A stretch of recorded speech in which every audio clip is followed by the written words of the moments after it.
আমার আওয়ামী লীগ ভাইদের জন্য একটা অন্তত সুখবর দিনে নিয়ে আসি। তো সেরকমই একটা ভীষণ বড় সুখবর বলতে পারেন। পুতিনের ঘনিষ্ঠ সূত্রগুলো ইঙ্গিত দিয়েছে তিনি ইতিমধ্যে সম্ভাব্য বিভিন্ন পদক্ষেপ নিয়ে আলোচনা শুরু করেছেন। একই সঙ্গে তিনি সতর্কবার্তা দিয়েছেন বর্তমান প্রধানমন্ত্রী তারেক রহমানকে, যেখানে তার ভাষা ছিল অনেকটাই কড়া। তিনি জানিয়েছেন যদি দ্রুত সময়ের মধ্যে রাজনৈতিক নিষেধাজ্ঞা তুলে না নেওয়া হয় এবং শেখ হাসিনাকে রাজনীতিতে ফিরতে না দেওয়া হয়, তাহলে রাশিয়া এই পরিস্থিতিকে নীরব পর্যবেক্ষণ করবেন না, বরং বাস্তবমুখী পদক্ষেপ নেবেন। জামাত ইসলামের পক্ষ থেকে রিট পিটিশন দায়ের করেছিলেন আওয়ামী লীগকে সারা জীবনের জন্য হাইকোর্ট যাতে নিষিদ্ধ করে। আমি অ্যাটর্নি জেনারেল ছিলাম, আমি দাঁড়িয়ে বলেছিলাম যে পিটিশন নিয়েছেন, যারা পিটিশন নিয়ে এসেছেন তাদের অধিকার নাই একটা আদর্শকে হত্যা করা। বর্তমান ক্ষমতাসীন দল বিএনপির নেতারা সরাসরি না বলছেন না, আবার হ্যাঁ বলতে তাদের ঠিক গলা যেন কোথায় কাঁপছে। বাংলাদেশ আওয়ামী লীগের তৃণমূলের নেতাকর্মীদের জন্য অবশেষে একটা সুখবর খুব শীঘ্রই সামনে আসবে, এইটুক নিশ্চিত আমি হতে পেরেছি। যারা অনেক চতুর, অনেক প্রজ্ঞাবান, যারা দীর্ঘদিন থেকে বাংলাদেশ আওয়ামী লীগের রাজনৈতিক প্রক্রিয়া জানেন, বুঝেন, তারা আশা করি ক্লিয়ারলি বুঝে যাবেন যে আমি আদৌ কি বুঝাতে চেয়েছি। 5 আগস্টের পরবর্তী সময় অনেকেই মনে করেছিল বাংলাদেশ থেকে বাংলাদেশ আওয়ামী লীগ হারিয়ে যাবে, কিন্তু বাংলাদেশ আওয়ামী লীগ বাংলাদেশ থেকে হারিয়ে যায়নি। তখনও বাংলাদেশ আওয়ামী লীগ ছিল, হয়তোবা শক্তিশালী রূপে বাংলাদেশ আওয়ামী লীগ বাংলাদেশের বুকে রাজনীতি করতে পারেনি। কিন্তু যতই সময় গড়াতে শুরু করে ততই বাংলাদেশ আওয়ামী লীগ আস্তে আস্তে তাদের শক্তি সঞ্চয় করে বাংলাদেশে রাজনীতি করা শুরু করে। আসসালামু আলাইকুম দর্শক, সিগন্যাল বিডি চ্যানেলের নতুন একটি গুরুত্বপূর্ণ নিউজ ভিডিও নিয়ে আপনাদের মাঝে হাজির হলাম। প্রিয় দর্শক, বাংলাদেশের বর্তমান রাজনৈতিক প্রেক্ষাপট নিয়ে ইতিমধ্যে অনেকগুলো ভিডিওর অংশবিশেষ আপনারা দেখেছেন এবং আশা করি দেখেই বুঝতে পেরেছেন আজকের ভিডিওটি কতটি গুরুত্বপূর্ণ এবং আকর্ষণীয় হতে চলেছে। তাই বলছি প্রিয় দর্শক, সবাই ধৈর্য সহকারে সম্পূর্ণ ঘটনাটি দেখবেন। এখনো যারা আমাদের চ্যানেলটি সাবস্ক্রাইব করেননি তাদের সবাইকে বলবো আমাদের চ্যানেলটি সাবস্ক্রাইব করে পাশে থাকা বেল আইকনটি অন করে দিবেন, আর যারা ইতিমধ্যে সাবস্ক্রাইব করেছেন তাদেরকে অসংখ্য ধন্যবাদ। তো প্রিয় দর্শক, চলুন আর কথা বাড়াবো না, একটি লাইক দিয়ে মূল ভিডিওতে যাওয়া যাক। বর্তমান ভূরাজনৈতিক উত্তেজনার কেন্দ্রে উঠে এসেছে রাশিয়ার প্রেসিডেন্ট ভ্লাদিমির পুতিন, যার সাম্প্রতিক অবস্থান পুরো পরিস্থিতিকে নতুন এক মাত্রায় নিয়ে গেছে। তিনি আর আগের মতো কূটনৈতিক ভাষায় সীমাবদ্ধ থাকছেন না, বরং সরাসরি এবং কঠোরভাবে নিজের অবস্থান স্পষ্ট করে দিচ্ছেন। পুতিনের বক্তব্যে সবচেয়ে বেশি গুরুত্ব পাচ্ছে শেখ হাসিনাকে রাজনীতিতে পুনর্বহাল করার বিষয়টি। তিনি মনে করেন একটি দেশের রাজনৈতিক ব্যবস্থায় বড় একটি দল বা নেতৃত্বকে নিষিদ্ধ করে রাখলে সেখানে কখনোই প্রকৃত গণতন্ত্র প্রতিষ্ঠা সম্ভব নয়। তার দৃষ্টিতে শেখ হাসিনাকে দেশে ফিরিয়ে এনে স্বাভাবিক রাজনৈতিক কর্মকাণ্ড পরিচালনার সুযোগ দেওয়া উচিত। একটি ব্যক্তির বিষয় নয়, বরং একটি রাজনৈতিক ভারসাম্য পুনঃস্থাপনের জন্য হলেও তাকে ফিরিয়ে আনা উচিত। পুতিন স্পষ্টভাবে উল্লেখ করেছেন যে এই নিষেধাজ্ঞা শুধু অভ্যন্তরীণ সিদ্ধান্ত হিসাবে দেখার সুযোগ নেই, কারণ এই প্রভাব আঞ্চলিক ও আন্তর্জাতিক রাজনীতিতেও পড়েছে। সেই কারণেই তিনি বিষয়টিকে নিজের নজরে সরাসরি নিয়েছেন। একই সঙ্গে তিনি সতর্কবার্তা দিয়েছেন বর্তমান প্রধানমন্ত্রী তারেক রহমানকে, যেখানে তার ভাষা ছিল অনেকটাই কড়া এবং প্রচলিত কূটনৈতিক ধাঁচের বাইরে। তিনি জানিয়েছেন যদি দ্রুত সময়ের মধ্যে রাজনৈতিক নিষেধাজ্ঞা তুলে না নেওয়া হয় এবং শেখ হাসিনাকে রাজনীতিতে ফিরতে না দেওয়া হয়, তাহলে রাশিয়া এই পরিস্থিতিকে নীরব পর্যবেক্ষণ করবেন না, বরং বাস্তবমুখী পদক্ষেপ নেবেন। পুতিনের ঘনিষ্ঠ সূত্রগুলো ইঙ্গিত দিয়েছে তিনি ইতিমধ্যে সম্ভাব্য বিভিন্ন পদক্ষেপ নিয়ে আলোচনা শুরু করেছেন, যার মধ্যে রয়েছে কূটনৈতিক চাপ বৃদ্ধি, অর্থনৈতিক সম্পর্ক পুনর্বিবেচনা এবং আন্তর্জাতিক ফোরামে বিষয়টি জোরালোভাবে তোলারও পরিকল্পনা। তার বক্তব্যে একটি বিষয় পরিষ্কার, তিনি এটিকে ব্যক্তিগত বা একক দেশের ইস্যু হিসেবে দেখছেন না, বরং এটি তার কাছে একটি বৃহত্তর রাজনৈতিক ন্যায় বিচারের প্রশ্ন। তিনি মনে করেন একটি রাজনৈতিক শক্তিকে দীর্ঘদিন বাইরে রেখে ক্ষমতার ভারসাম্য ধরে রাখা যায় না এবং এটি শেষ পর্যন্ত অস্থিতিশীলতা ডেকে আনতে পারে। তার ভাষায় সময় খুব সীমিত এবং দ্রুত সিদ্ধান্ত নেওয়া জরুরি, অন্যথায় পরিস্থিতি এমন জায়গায় পৌঁছাতে পারে যেখানে কঠোর পদক্ষেপ ছাড়া আর কোনো কিছুর বিকল্প থাকবে না। পুতিনের এই অবস্থান ইতিমধ্যে আন্তর্জাতিক বিশ্লেষকদের দৃষ্টি আকর্ষণ করেছে, কারণ তিনি যখন সরাসরি অ্যাকশনের কথা বলেন তখন তা শুধু কথার মধ্যে সীমাবদ্ধ থাকে না, বরং বাস্তব পদক্ষেপের ইঙ্গিত দেয়। এখন পুরো বিশ্বের নজর এই দিকে বর্তমান সরকার এই চাপের মুখে কী সিদ্ধান্ত নেবে এবং শেখ হাসিনাকে রাজনীতিতে ফিরে আনার প্রশ্নে তারা কী ধরনের অবস্থান গ্রহণ করবে। কারণ একদিকে অভ্যন্তরীণ রাজনৈতিক বাস্তবতা, অন্যদিকে রাশিয়ার মতো শক্তিশালী দেশের সরাসরি সতর্কবার্তা, এই দুইয়ের মাঝে তৈরি হয়েছে এক জটিল ও অনিশ্চিত পরিস্থিতি, যা যে কোনো সময় নতুন মোড় নিতে পারে। কিন্তু এখানে আরেকটি কথা রয়েছে, যদি তারেক রহমান শেখ হাসিনাকে দেশে না ফিরে এনে রাজনীতি করতে না দেয়, তাহলে কিন্তু এর পরিস্থিতি ভয়াবহ করতে পারে রাশিয়ার প্রেসিডেন্ট ভ্লাদিমির পুতিন। এবং দেখা যাচ্ছে এনসিপির নেতারাও এবং দেশের অনেক মানুষ এটার বিরোধিতা করছেন, কিন্তু এই বিরোধিতা করে কোনো লাভ হবে না বলে জানিয়েছেন ভ্লাদিমির পুতিন। কারণ একটি এত বড় শক্তিশালী দলকে কোনো মতেই দেশের রাজনীতি থেকে বাইরে রাখা যায় না, এবং তিনি সবার উদ্দেশ্যে এই হুঁশিয়ারি দিয়েছেন, যদি কেউ বা কোনোভাবে আওয়ামী লীগকে রাজনীতি থেকে বাহিরে রাখতে চায় তাহলে এর শেষ দেখে ছাড়বেন Vladimir Putin.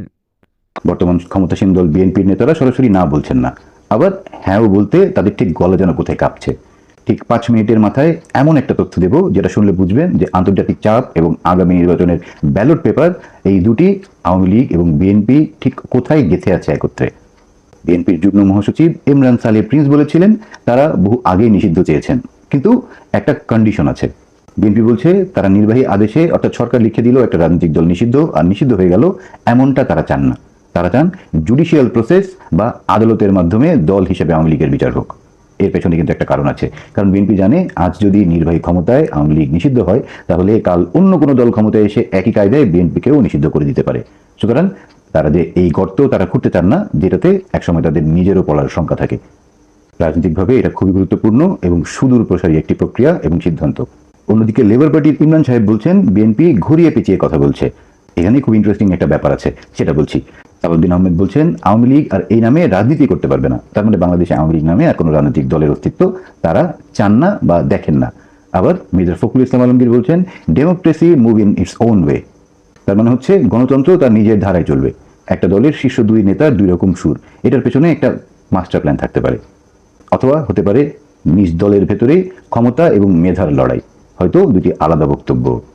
Democracy move in its own way মানে হচ্ছে যে অবস্থায় আছে এই অবস্থায় থাকবে, অর্থাৎ আওয়ামী লীগের উপরে যে নিষেধাজ্ঞা সেটি এই সরকার তুলবে না, কারণ এটির দায় এখনো পূর্ববর্তী অন্তর্বর্তীকালীন সরকারের কাঁধে রয়েছে। কিন্তু তথ্যের হিসাব যদি করি, জনসমর্থনের হিসাব যদি করি, তাহলে দেখা যাচ্ছে আওয়ামী লীগ নিষিদ্ধের পক্ষে যারা আন্দোলনে আছেন বা দাবি করে আসছিলেন তাদের 10% সমর্থন বা ভোট আছে কিনা সেটি কিন্তু প্রশ্নবিদ্ধ। বিএনপি রাজপথে না নামলেও একটি মেসেজ তারা খুব পরিষ্কারভাবে দিয়ে রেখেছে, সেটা হচ্ছে তারা হঠকারী কোনো সিদ্ধান্তের অংশ হতে চায় না।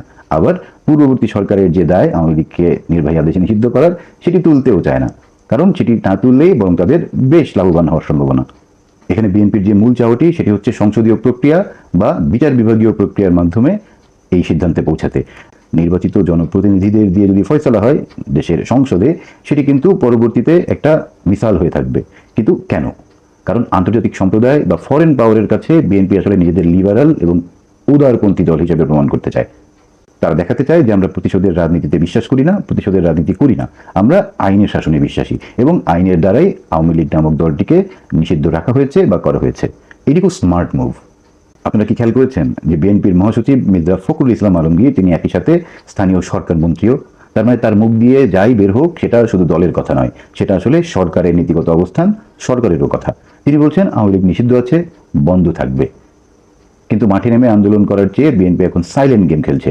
যেটা বলছিলাম, যেহেতু আওয়ামী লীগকে নিষিদ্ধ করা হয়েছে বিগত সরকারের নির্বাহী আদেশের মাধ্যমে, সুতরাং এই দায় বিএনপি নিজের কাছে না নিলেও চলছে।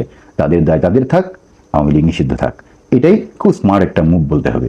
কিন্তু বৈদেশিক চাপ এবং দেশের অভ্যন্তরীণ রাজনীতির চাপে এটা আসলে কতক্ষণ এভাবে রাখা সম্ভব সেটি নিয়েও কিন্তু প্রশ্ন আছে বিভিন্ন মহলে। কারণ সচেতন মানুষ কথা বলতে শুরু করেছেন, তারা বাংলাদেশে জন্ম সৃষ্টির সাথে যেই দলটি জড়িত, নেতৃত্ব দানকারী ছিল স্বাধীনতা যুদ্ধে, সেই দলটিকে নিষিদ্ধ করে বাংলাদেশের রাজনীতি চলতে পারে এটা অনেকেই বিশ্বাস করেন না।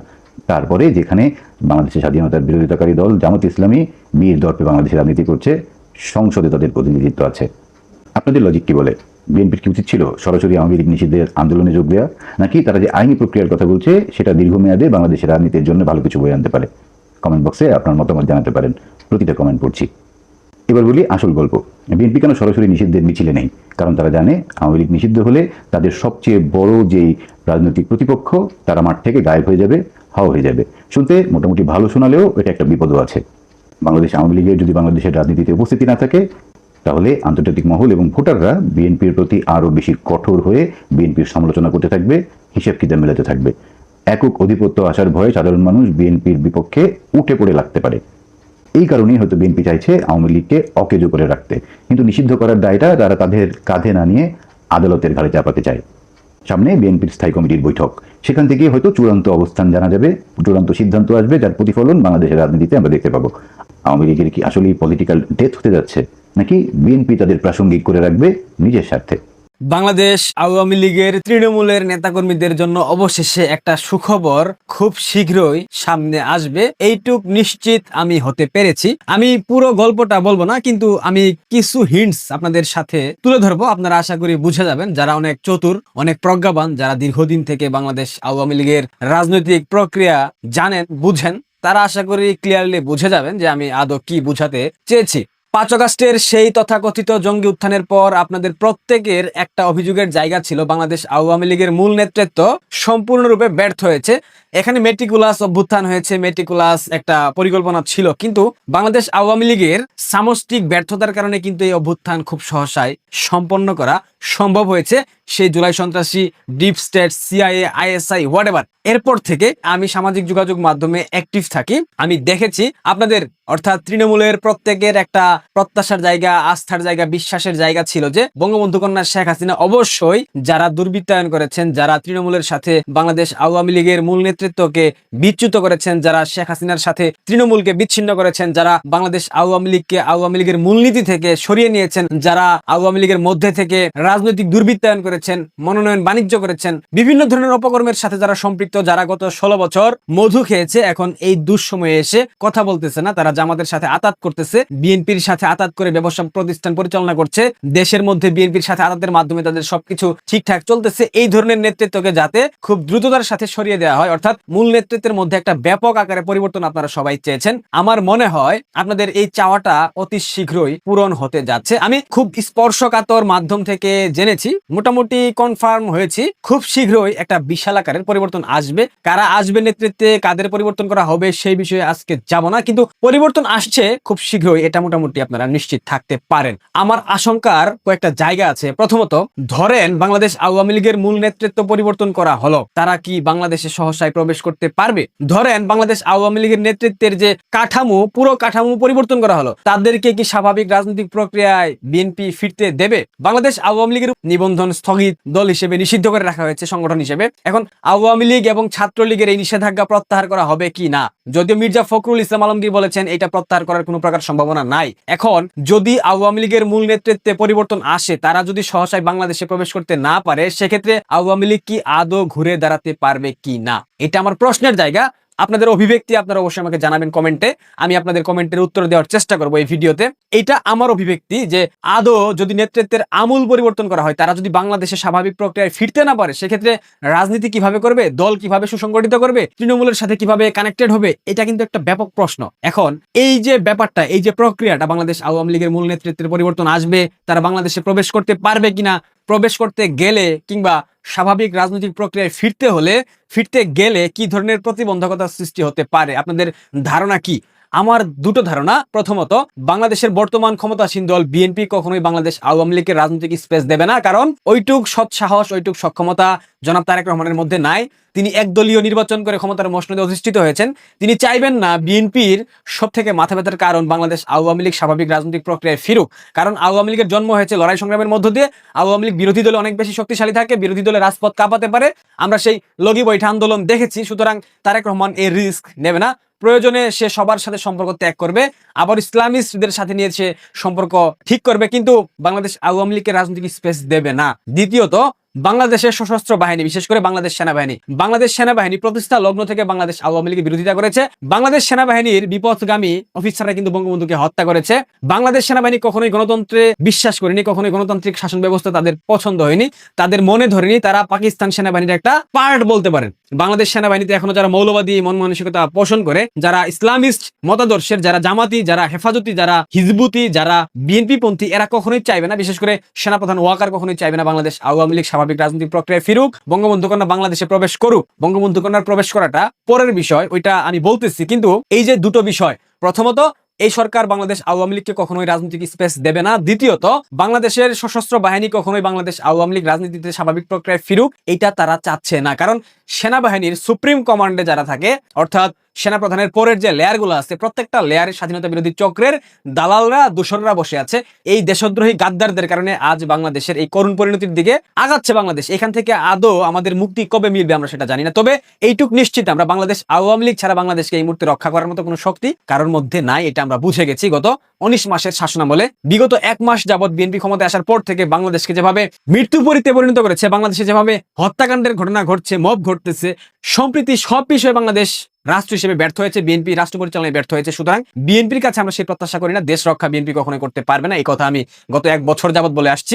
সুতরাং আমি সামনের দিনেও বলবো, এই যে দুইটা বিষয়, প্রথমত সশস্ত্র বাহিনীর যে ব্যাপারটা, দ্বিতীয়ত বিএনপি, এই দুইটা ব্যাপার কিভাবে বাংলাদেশ আওয়ামী লীগ হ্যান্ডেল করবে, এটা কিন্তু একটা ব্যাপক প্রশ্নের জায়গা। আমার মনে হয় বাংলাদেশ আওয়ামী লীগের উচিত সামাজিক যোগাযোগ মাধ্যমে গুরুত্ব দেওয়া। সামাজিক যোগাযোগ মাধ্যমের কারণে বাংলাদেশ আওয়ামী লীগের একটা বিশাল পতন হয়েছে। এইটা বাংলাদেশ আওয়ামী লীগের যারা নীতি নির্ধারণী মহল এই মুহূর্তে আছে এবং পরবর্তীতে যারা আসছে নতুন মুখ কিংবা পুরান মুখ নতুন ভাবে আসবে, তাদের মস্তিষ্কে ঢুকাতে হবে যে সামাজিক যোগাযোগ মাধ্যমের সামষ্টিক ব্যর্থতার কারণে বাংলাদেশ আওয়ামী লীগের পতন হয়েছে।